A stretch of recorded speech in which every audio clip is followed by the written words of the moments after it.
Хованский көрүстөнүндө чыккан жаңжалга жалданган жумушчулар менен эмгек мигранттардын ортосундагы күнүмдүк маселелер себеп болушу мүмкүн. Мындай версияны орусиялык Коммерсант гезити жазып чыкты. Эмгек мигранттарына тапшырма берген адам жумуш үчүн акы төлөөдөн баш тарткан. Кийинки күнү көрүстөнгө келгенде бейиттин өтө начар абалда экендигине күбө болгон. Ал өзүнүн спортчу тааныштарына кайрылган.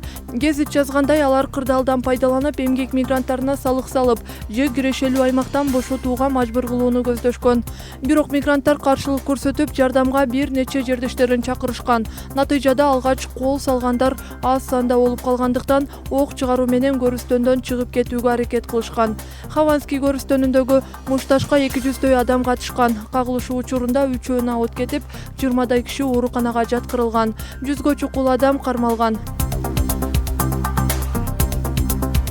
Бириккен Улуттар уюмунун адам укуктары боюнча жогорку комиссары Руперт Колвилл Орусияны Крымдагы кысымга алуу саясатын токтотууга чакырды. Ал Крымдагы межелисти экстремисттик уюм деп атап, анын ишине тыюу салынышына кабатыр экендигин билдирди. Ошондой эле бир катар жалпыга маалымдоо каражаттарынын ишине бөгөт коюлуп, тинтүүлөр, сурак алуулар жана кармоолор арбып баратканына кыжалат болуп жатканын айтты. 18 май Крым татар калкынын Крымдан куулган курбандыктарын эскерүү күнү. 1944-жылы аталган жарым аралдан Орто Азияга Крым татарларынын алгачкы тобу жөнөтүлгөн.